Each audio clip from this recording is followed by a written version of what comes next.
What's up everyone, my name is Tatsai Gods and I will be reviewing the Combo Breaker patch notes today.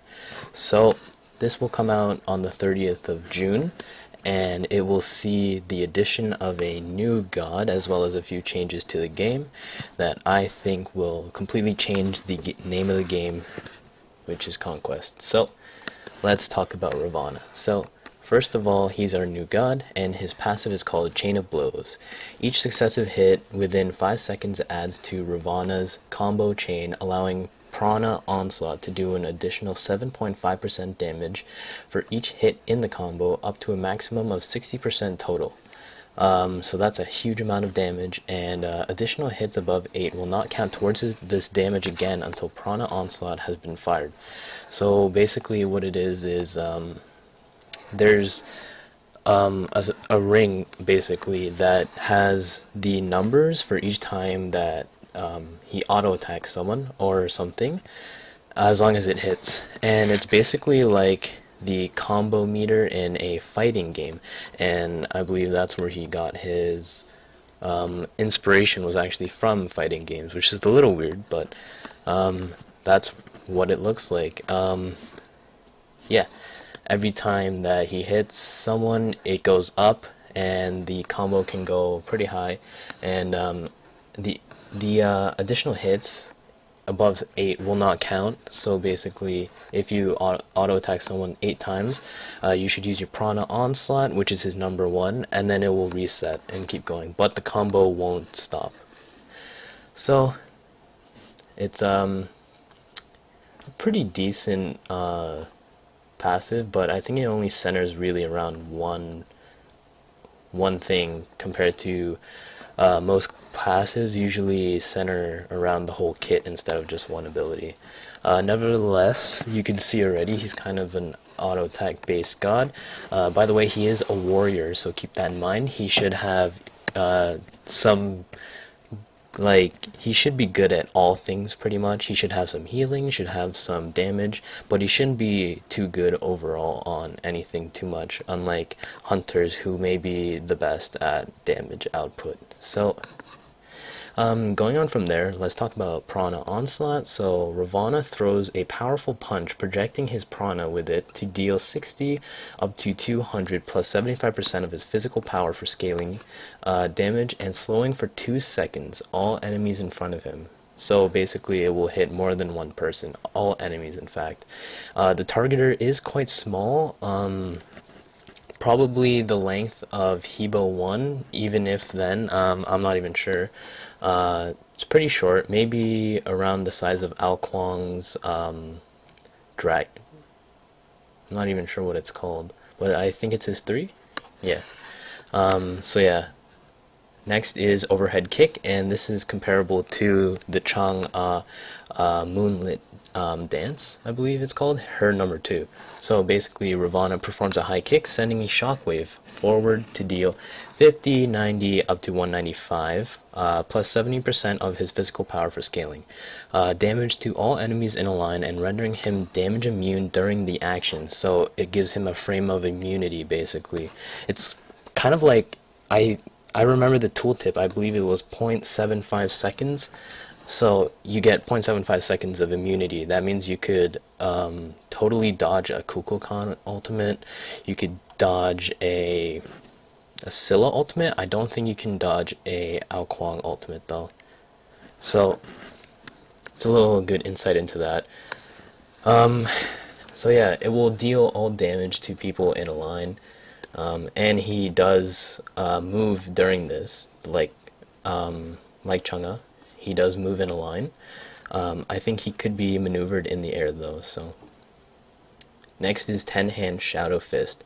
So Ravana's fists fly forward, dealing 115 to 215 plus 55% of his physical power and scaling in damage to enemies in a line, passing through minions and stopping on the first god hit. Hit gods are rooted for 1 second, and damaging enemies heals Ravana based on damage dealt. Doesn't say how much health it actually heals him for. I believe the max was 2.25% of the damage Don't quote me on that though. I'm not quite sure how much it was. To me, he doesn't really seem like a solo lane type of warrior, just because he doesn't have as much sustain as Guan Yu has, a or a tier per se. I think he would fit in well in the jungle. He seems to have a lot of CC, like he has the root, he has auto attack stuff, he could easily fit in a frostbound hammer, stuff like that. And lastly, we'll talk about his ult. So Ravana rushes to his target, dealing 70 to 175 plus 35% of his physical power in damage to them and knocking aside all enemies in his path. That includes gods.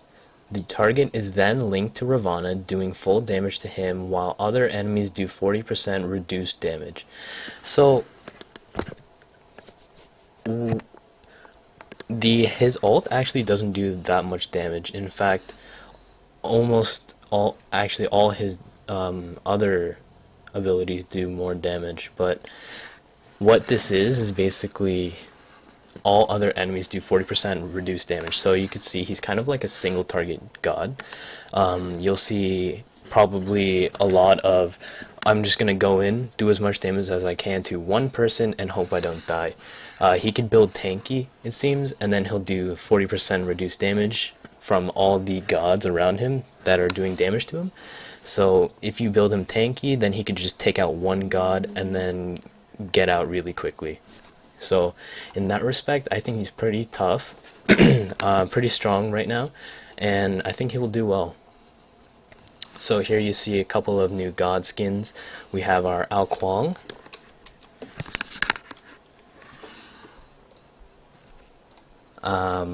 You have a new Hu Yi skin, which is a reward actually for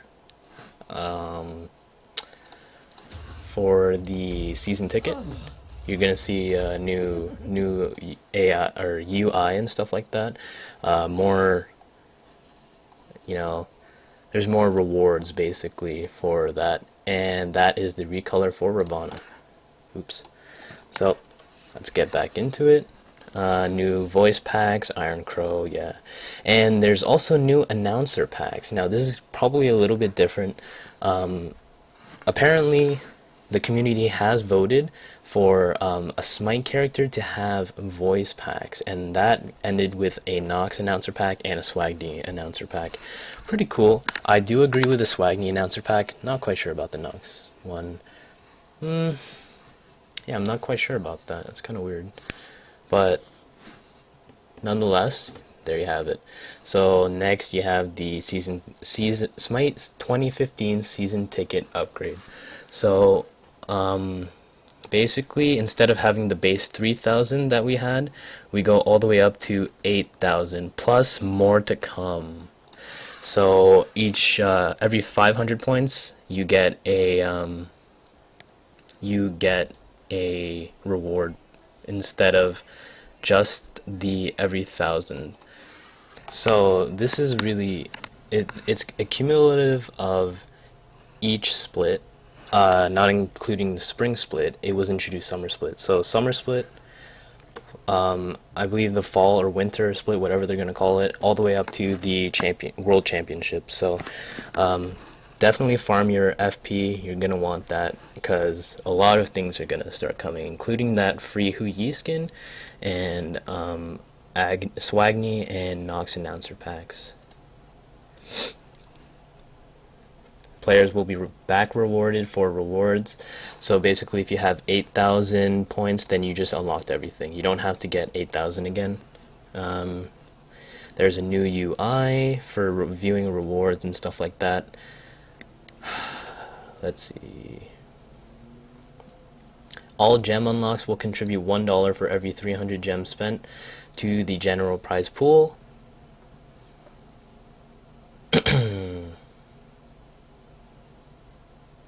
And you can also pick a set of or best of 2+ series correctly will earn you 40 fantasy points instead of these single games.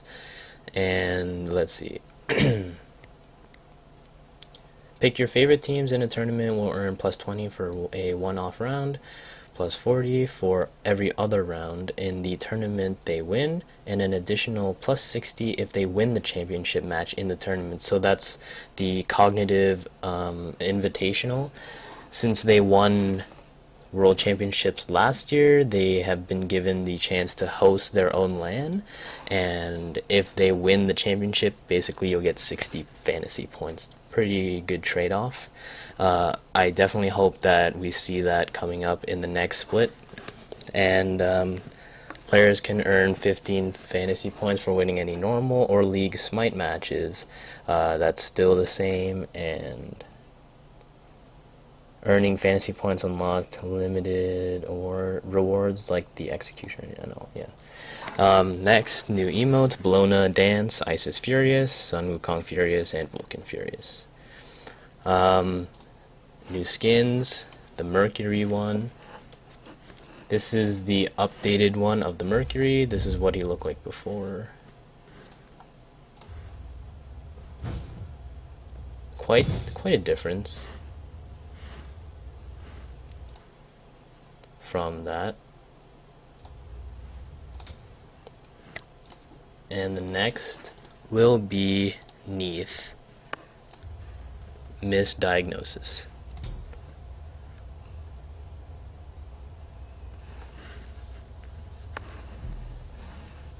Very, very different. I like the style that they're going with for these.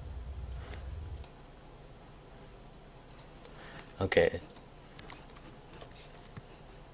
So yeah, the UI is going to be cleaned up for the season ticket. All that. MISC, arena, low detail, fixed chat, whatever. Announcer packs will now only play your own and will not be broadcasted. So basically before, sometimes when someone else gets a killing spree and they have, say, the DM Brandon voice pack, theirs will actually play on your game, and you'll hear DM Brandon instead of, say, Dry Bear. That's basically what they're talking about there. Now you will only hear Dry Bear if they don't have a voice pack, whatever. If they have a voice pack, if they don't have it, they're all going to be Dry Bear if you have Dry Bear selected.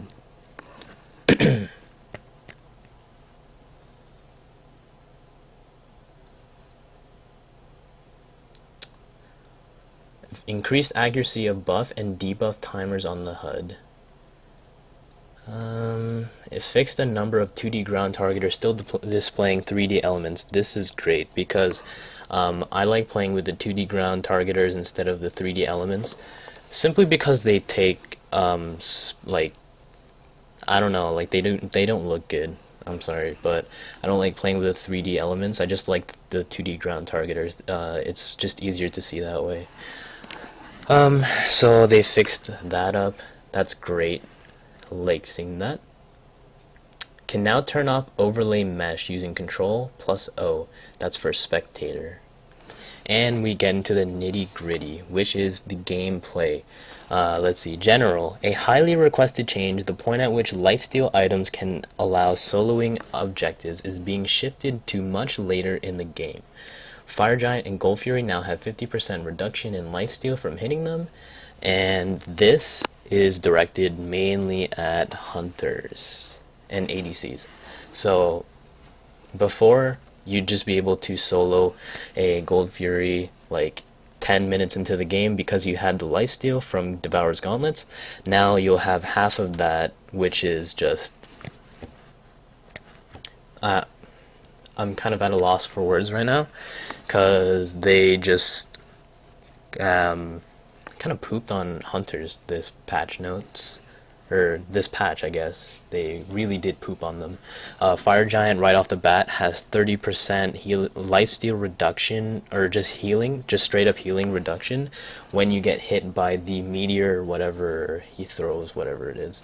So 50 plus 30 equals 80%. You'll be doing 80% less lifesteal, which basically means I'm healing 100 HP each hit from lifesteal. Now I'm only getting 20 HP from Fire Giant and 50 HP from Gold Fury.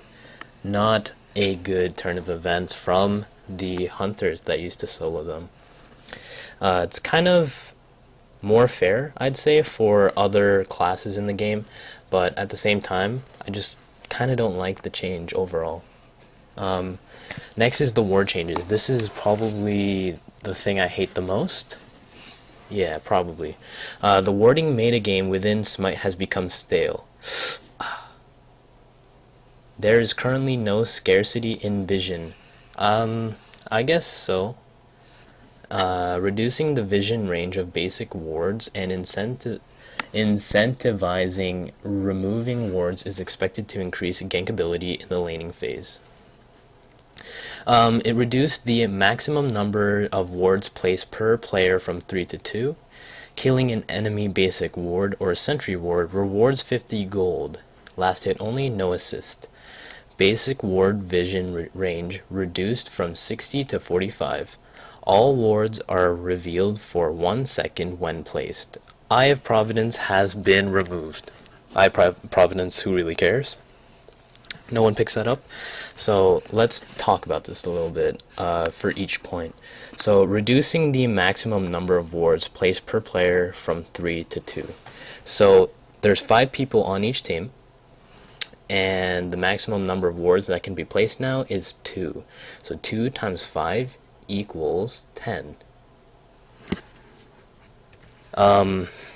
Basically, the maximum number of wards that can be placed now went from 15 to 10.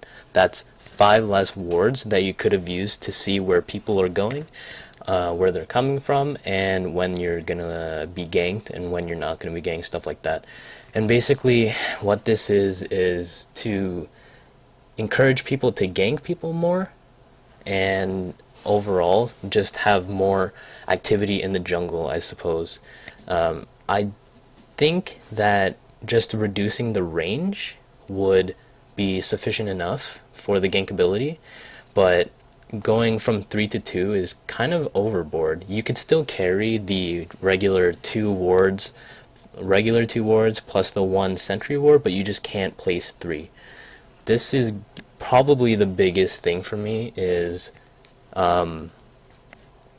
the fact that if you place a ward when you have 2 down already, one of them disappears, so you just lost 50 gold. If you don't know that or something like that, your 50 gold is gone, and you're just gonna say, oh, what happened to my ward, stuff like that.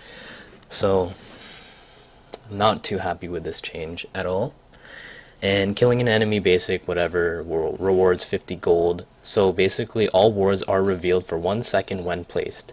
So if you see someone and they place a ward, you can attack their ward for 1 second. So if 3 of you happen to be in an area, you can destroy it for 1 sec, like for 1 second, if you all happen to basic attack in 1 second. Very, very unlikely to happen, and I don't know, like the only reason for this is sort of how you can counter ward, but like you kind of need to hold on to your wards now. Like it's become so important to hold on to your wards that you can't really sacrifice your sentry wards anymore. It's kind of not worth it, really. So this whole thing just kind of thrown out the window for me. Next is Gold Fury. The Gold Fury rewards now scale, making early kills less destabilizing and to encourage trading towers for early objectives. The value of the Gold Fury kill now scales team gold starting at 100 and gaining plus 10 per minute of game time to a maximum of 350. So before it used to be 2,000, and like even at the start of the game, like as soon as it spawns, it's worth 2,000, divided 2,000 by 5, and that's how much you'll get. It's the same thing as a tier 2 tower. Now it's going to be the starting gold for the team is 100 per person, gaining plus 10 per minute of the game to a maximum of 350, which is at maximum 25 minutes. So yeah, that's not that bad. I kind of like how they did this. This is very good. And the Gold Fury now breaks player deployables that bar her path. This I do not like at all. So basically before if you know the regular thing to do when you're tanking Gold Fury as on her, you'd put a pillar in her path, and that would block her, and you wouldn't take any damage, and you would be doing a lot of damage to her. Now, she'll just break the pillar, so it literally just disappears. I do not like this at all. They could at least have her come through it, you know, like, she doesn't have to break it. That's just what I think, is she doesn't have to break it. I just think it's kind of funny how it looks. I don't like that she breaks it. So that's the one change on the Gold Fury that I do not like, this point right here. Next is kill bounties. XP rewards for god kills in the early game have been adjusted. The calculations now grant less for low level victims, but still are rewarding at higher levels. So basically, if the duo lane gets 1 or 2 kills, and your Guardian gets 1 or 2 kills, then the game's kind of over, just because of the snowball potential. And what they're trying to do is decrease the snowball potential so that there's more chance that you'll come back and less chance that you'll slip away and just win the game at 10 minutes. So globally, XP bounties for players has been adjusted to reward less XP for early game kills by giving 50 plus 30, and that's for each level of the victim. In Arena, no one really cares about Arena, but if you want to hear, XP bounties for players remain similar to before, rewarding 30 plus 13 of victim's level. Not a big deal, whatever. And next is jungle creatures. There are a number of modifications to the jungle, blah blah blah. Cyclops, small. These are the guys on the sides, not the main one who hold it. Reduce starting health from 250 to 180. Reduce physical damage from 9 to 5. Harpies, small. Reduce starting health from 250 to 180. And then reduce physical damage from 8 to 5. Not a big deal. Cyclops buff holders reduce starting health from 1080 to 960, but it increased health growth from 55 to 65 every 3 minutes. So not a big deal again, but I think I agree with this a little bit. Yeah, it's pretty good because it's actually to compensate for what happened to Hand of the Gods, and we'll get into that a little bit. So the mid camps are returning to their first spawn at 10 seconds to encourage more diversity in team-wide jungle starts. Along with this, we are adjusting the flow of the jungle by offsetting and reducing many of the jungle camp respawns. We want the jungle to feel fluid and varied, giving the jungler role in conquest more options for possible routes while ensuring they have enough to do in between ganks. I don't like this at all. The 3-minute Elder Harpy spawns, which is the mid camps, that was probably one of the best things they could have done in Season 2. It just kind of, gave you a good starting point on where you should be to really familiarize a person that's kind of new to the meta on what they're supposed to do. Like, but now they're kind of bringing back the 10-second start, so now there's going to be a lot more invades and stuff like that. So I'm not sure. I don't really like it. I think that they could have gone without it, but then again, I guess they have their reasons. So attack speed camp, basically what this is reduce spawn time from 4 minutes to 3 minutes, 4 minutes to 3 minutes, and then the back camps 100 to 80 seconds. So in the patch notes, they actually said that it's really hard to keep your jungle clean. So there's a lot of routes now. They tried incentivizing the ganks, but at the same time they made it harder to keep your jungle clean. So what you're going to be doing is going around the jungle, and then just keep on doing whatever you have to do in the jungle, and then go, like, it's either you choose doing your jungle and farming up, and it's either that or you go and gank and try to get other people ahead. So it's like you're kind of screwing one person or you're screwing the other person as jungle. So it's more or less kind of harder now, but at the same time, I think it could be easier. It depends on how it goes. Of course, these changes aren't set in stone. They could be changed anytime, and really we'll just have to see how it plays out. So lastly, I want to talk about the items. So Hand of the Gods only hits a single target now instead of all three. Target is always the one with the highest maximum health.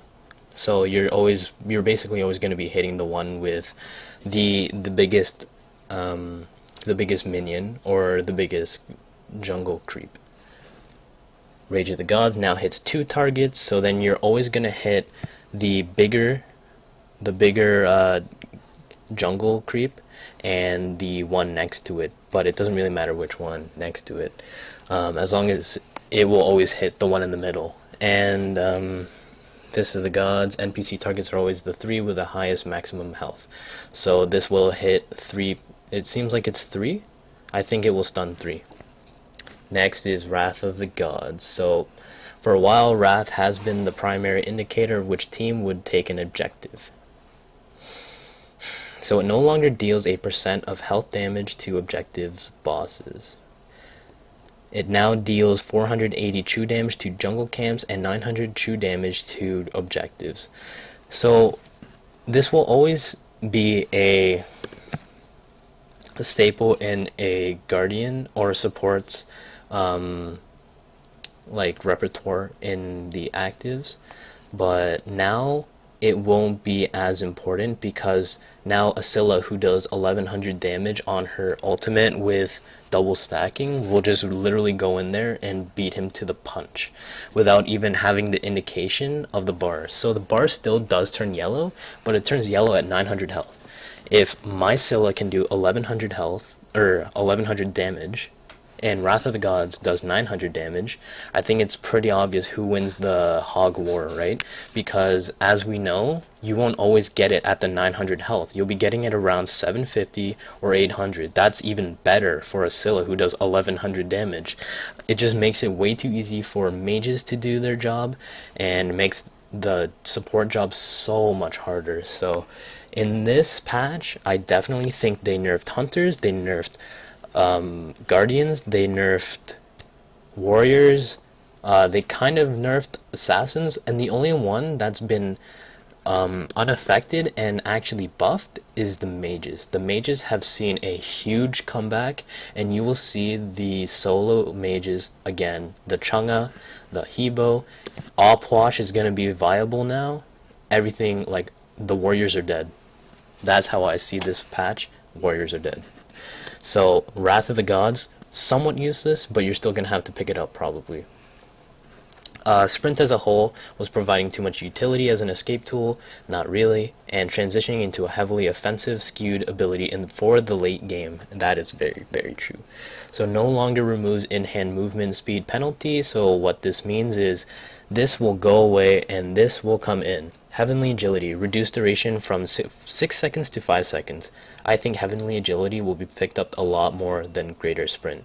So instead, I will pick up Heavenly Agility, pick up Hasten Fatalis, which also has been conveniently buffed. So the in-hand movement speed penalty is now removed for 2 seconds instead of a 1 second on successful hits. What this also means is Freya will come back. Freya ADC will come back, ladies and gentlemen. Your games are done. Hasten Fatalis, Heavenly Agility, game over. Don't even need Greater Sprint. Heavenly Agility is in. You could probably even save, if you don't want to give Heavenly Agility, you could get an Aegis, you could get a Shell, stuff like that. Probably much better than Greater Sprint. Greater Sprint right now is just poop. Throw it out the window. Chin size, price reduced from 3,050 to 2,850. Who cares? 200 gold. Not a big deal. Shoes of the Magi reduces magical power from 65 to 40. Not bad. And now it does provide a 10 magical pen. And price increase from 1,550 to 1,600. I wonder if this is actually worth picking up.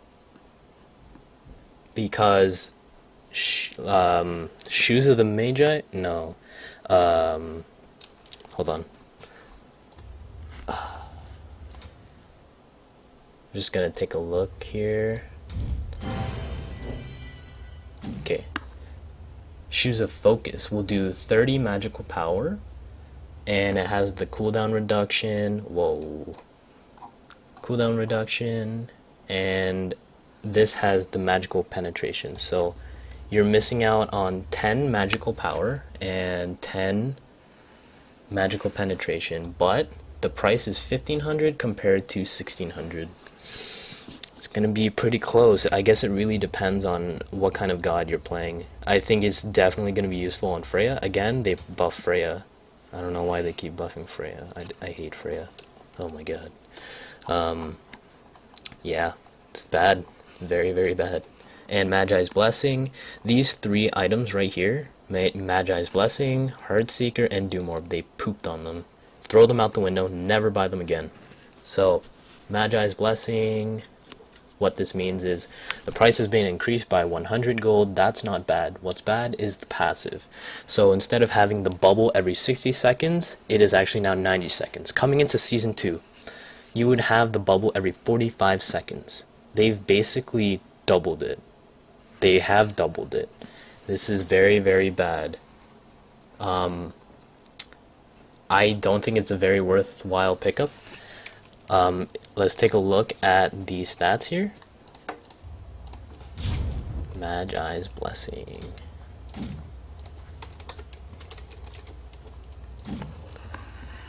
So it will give you 15 physical protection, 15 magical protection, and 350 health. Not bad at all. But if we take a look at its sibling item, basically, it's 40 magical, 40 physical protection, and it gives you CDR. And an additional 15% damage mitigation for 3 seconds whenever you are hit with a hard crowd control effect. And that occurs every 10 seconds instead of 90 seconds. So in the span of 90 seconds, this can occur 9 times, while this can occur once. And this will give you more health, but it will give you tons and tons of less protections than its sister item, Spirit Robe. You tell me which one is more viable. And let's finish off with, oh, I'm sorry, it's not even done yet. Heartseeker and Doom Orb. These are basically the same items, they're just kind of mirrored for physical, magical. Let's talk about physical. So the regular plus 20 physical power, and then the movement speed. But you gain 6 physical power per stack and receive 2 stacks per god kill and 1 stack per god kill assist.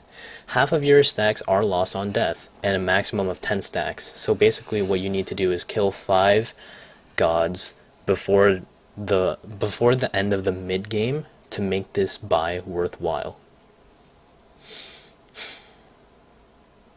I don't think this is a very worthwhile item.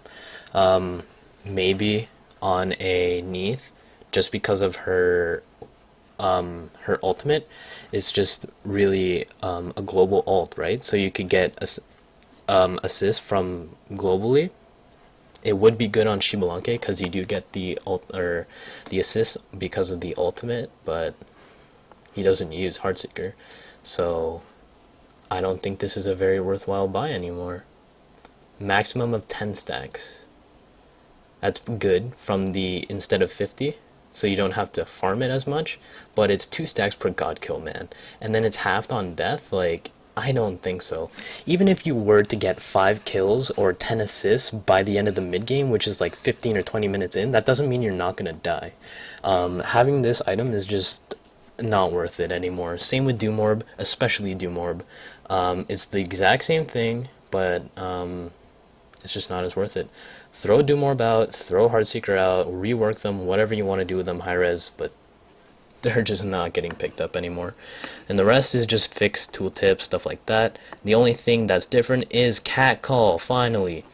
Reduced health of cats from 650 and up to 850, which is ridiculous, to 700 damage. So what this means is Bastet won't be 100 to 0ing mages anymore. That's great. That's another buff to mages, I guess. And yeah, Hand of the Gods won't work on them either, only on one. It's kind of ridiculous. The rest are fixed tooltips and stuff like that, so there you have it. This is the Combo Breaker patch notes. Thank you guys for tuning in. It was kind of a longer video. I apologize for that. So I would like to thank you guys for tuning in. Please, if you enjoyed, leave a favorite, comment, like, and subscribe.